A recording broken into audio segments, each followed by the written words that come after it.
Hello everyone and welcome back to my channel. I'm Holly and this week we're going to be going over just kind of like beginner things to know of when you are starting to want to represent your work in galleries and have a public space to display your stuff and things to think about when you are going ahead and doing that. So let's go ahead and get started. The first thing I would recommend before you go ahead and do anything at all is have a collective body of work that you want to display. And by that, I mean maybe like 5 to 10 pieces that you are like they work well together on a wall, they show up like they're by the same person, and those are the things that you want to show. In the very beginning of my career, I would show up with some watercolor pieces, some oil pieces, some acrylic pieces, none of which looked like they were by the same person. For me, I thought that showed my versatility, but to galleries that says I don't have a specific style and they don't know what they're going to get, and that uncertainty I think alone is enough to tell me that I'm not going to be a good fit. Definitely do that. When you are looking for a gallery, there are a couple of different types of galleries. You know, there are co-op galleries, there are representational galleries, there are different things for every single one of them. I personally am a part of a co-op. I started with a co-op. I love these. You know, it's basically every artist is an owner and a member, but we also have responsibilities that go into us making this gallery run. So my co-op, we pay monthly dues, so I pay them. And you are also requested to do 2 shifts a month, which are about 4 hours. So you can do 2 4-hour days or 1 8-hour day. I usually just do 1 day and that's it. And then usually you are asked to do like some sort of other responsibility in addition to that to kind of just help everything function the way that it does, because there's a lot more to making a business function than just showing up and sitting there and hoping to sell art. For me, like I do some like back end website stuff with them, but everybody's got something different. So that is a commitment. And if you were going to join a co-op gallery, you should make sure it's a commitment you can commit to. If this is not for you, if you don't have the time or the money, I would suggest to be a represented artist at a different gallery. These can be harder to get into because of the fact that usually galleries are very picky when they represent people, and they typically curate very specifically because they are just selling your work for you. Usually they'll take a higher percentage. Like usually with these, they are like a 50-50 split for representation, whereas a co-op gallery, like it's a 75 to me and 25 to gallery when I sell a piece. And so with the other ones being 50-50, most of the time, you know, you need to price things a little bit higher, but also just like finding someone who's going to do all of the work for you and all you have to do is show up your art is obviously, I think to most of us, ideal. And so it's just going to be more competition. Another thing is when you are looking at galleries, if you can, I highly suggest going into the places that you are thinking about applying to. You know, going in there, seeing the vibe, seeing does it fit my art. I think it's really important to find a place that has people like your art, but you would still stand out in. Like it's a very fine line, right? You don't want to show up to a place that is all like photorealistic paintings and you're an abstract artist. Like it's probably not going to work and you're probably wasting your time. So I think showing up to a place that has similar stuff, but things that would still help you stand out is kind of that sweet spot there. And obviously, like this definition is going to be very different to everyone. But for me, like I'm an impressionist landscape painter. If I were to go into a gallery, you know, it would be kind of nice to see some plein air painting, maybe some other impressionists, but maybe not exactly my style, you know, like if they're okay, there's landscapes, but they're not that like, you know, bright and colorful and textured like I do. And they also have impressionist painters, but they do more portraiture. I find a sweet spot right in the middle of between all of those. And I think that that would be helpful as far as, you know, knowing if your work's going to fit. And if you are able to go in person or even look up on their website, like, can you see that things have sold? You know, like if it's really important to you to be able to sell your work, make sure that the things in the gallery that you're at are selling and selling for a price point that you would be able to charge. You know, like if you're going to apply to a gallery that most of their things are under $1,000 and you want to sell your painting for $5,000, you're probably not in the right place. You need to go somewhere that they can charge that and they can get that. So I think that that's really important. Another thing before you show up to these places, do your research. Like, don't just show up and ask the person at the counter to give you all the information that you can find on the website. I've had this happen to me so many times, and while I am happy to answer questions, it does show me that, like, you really have done nothing on your own, and the initiative wasn't there. Like, yes, you're here and you're applying, but, like, don't just walk in blindly, you know? And if there are things that you've gone over on the website that you don't understand, that's when you ask the question, like make sure you've done your due diligence before you ask. So I would say, go in, introduce yourself, just be like, hey, I'm thinking about applying. And I think that most people would be like really encouraging. I think most of us are. But yeah, don't show up and just ask for basically an entire like verbal brochure because it's just frustrating. The next thing is, say you get your stuff in, you're about to, or you are requested to drop your stuff off. Like my gallery alone, they'll be like, hey, if you're in the area, bring your work to the gallery so we can see it before we decide to vote on whether or not we want to vote you in. So that way we can see if the online pictures and the pictures in person all look, cohesive, they all look good, and how they read in person. There's two things that I think people notice more than anything and things that you wouldn't expect. If you are a canvas painter, first off, if you can do the thicker gallery wrapped canvas, please do. And by that, I mean, like, this is about like 1.5 inches, but also paint your sides. Like, seriously, it doesn't take too much, but it adds so much and it makes it look professional and of that quality. So I always say paint your sides because people notice it like more than I think they notice anything.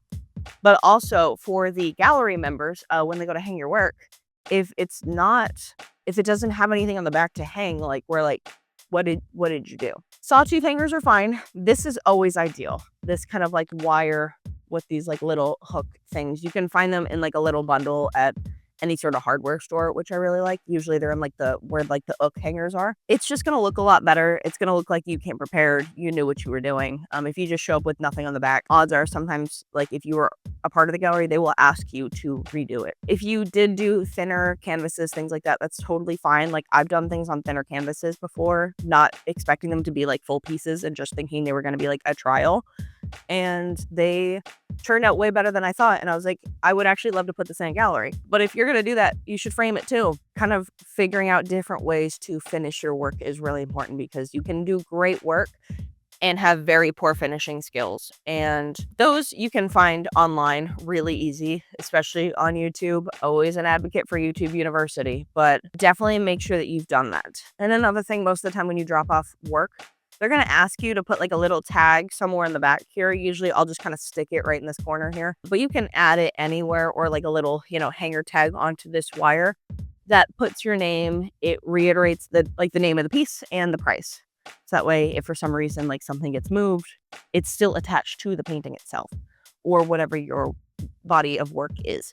So it's going to be really important to show up with things that are finished. And, if you've gotten in the habit of like you've created a bunch of stuff and it's not finished, like these are really easy things to add later. And even if you don't do like the full like wrap around with the painting itself, you could just do this black.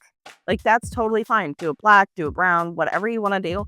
Just a nice clean finish is going to go a long way. One more thing is, say we've applied, we've brought our work in, you don't get in. I cannot stress this one enough. And I think that this is kind of the thing that makes or breaks people in this industry is it is not personal if you didn't get in. It is not about you. It's not personal. If it is personal, you probably knew that going into it because you have some beef with somebody who you knew was on the board or whatever. Being an artist is a lot of rejection. Like a lot of rejection, and it's something that you just have to get used to. It is not about you. It's most of the time, like especially if you are applying to different shows, because you can apply for gallery memberships, things like that, like I was just talking about, but there's also like individual exhibitions for different galleries. So a lot of places will put their gallery, like say they're having an exhibition on a theme and it's miniatures, and it could be in a different state, whatever. They're going to put it on like call for entry or entry thingy. There's a lot of like submission websites that people put these on, and it'll be like a one-time thing where you just submit like a piece or two or whatever. And those shows have, I think, higher rejections because it's obviously way less of a commitment when it's just like a one-time thing. I've gotten so many rejection emails from those, and you just kind of have to be like, okay, cool. Like, it's fine. Most of those shows, like my co-op gallery, even though it's a co-op, we do one big miniature show a year. And I think a couple thousand submissions get put in, but we can only take about 1,000. So it's not personal. Like, it's never personal. It's just like there is a juror. They decide what they want, what they don't. Now, it's not about you, and I would highly encourage you to get over that as fast as you possibly can. I know it sucks. I have gotten upset before. I've never outwardly been upset, but like sometimes I'm like, "Oh my God, what did I do? Why didn't my stuff get in?" And I think that that's an okay thing to feel.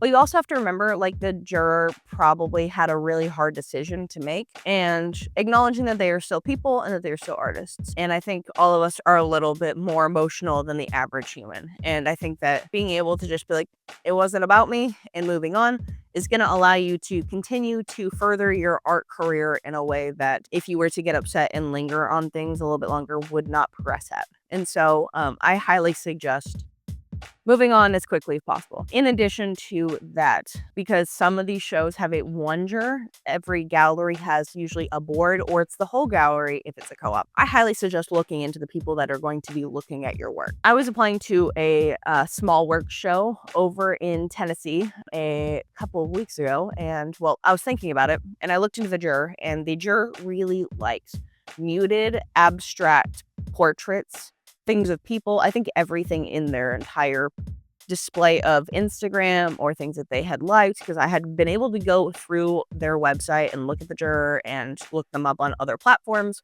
and everything was like portraiture, muted, not my style at all. And I'm sitting here thinking, like, I could apply to this, but I'm probably wasting my time and my money, because most of those one-time exhibitions usually have a fee to get into, which is another thing, like making sure that like you can pay the fee. And if it's not gonna sell, like, you're not gonna be like, oh my God, I can't pay my bills. So that's another thing, is like getting into these galleries doesn't mean you're just gonna make a bunch of money and people are suddenly gonna discover you and it's just gonna be like this, fairy tale ending. That's not the reality of it. It's still art. It's still risky. And I'd say more months than not, like, I am probably negative at the gallery that I'm at. But, for me, like, I love the gallery. I love the people I work with. I really love being a part of something. And for me, it's that community. And I have the bandwidth to be able to do that and not worry if I get in or I don't get in, or if I sell things and I don't sell things. And I think that that's really important to think about. Another thing about the gallery is you need to see if you are going to be recurringly hanging something at a gallery. Say this isn't a one-time exhibition you've applied to. This is a gallery that you're going to be there for a while, just rehanging every couple of months. You need to figure out what that time period is and how many pieces that they need. My gallery, I can probably put in 4 new paintings every 2 months, because every 2 months there's a cycle switch out. And while that's great, I need to make sure I have enough paintings that if I decide that I'm going to go rogue for 3 months and I don't want to paint, that I still have enough stuff to show up and bring work to. Not to say that you can't redisplay things a couple of times, but you never want to redisplay the same painting back to back. That just doesn't look good. But, I'd probably have like 3 or 4 cycles worth of stuff before you end up rehanging things that have already shown. Being able to keep up with the time frame of which they need you to produce work, I think, is really important, because they're there to represent you and you should really be trying to also help represent them. And so I think that that is really important. So I think that is pretty much everything I have as far as, just getting into galleries and your first time exhibiting at shows. So if you're still here, thank you so much for watching. I very much appreciate you all being here. And if you like this video, I would also really appreciate it if you would go ahead and hit like and subscribe, because that helps me out a lot. Thank you all so much for watching, and I will see you all next time. Bye-bye.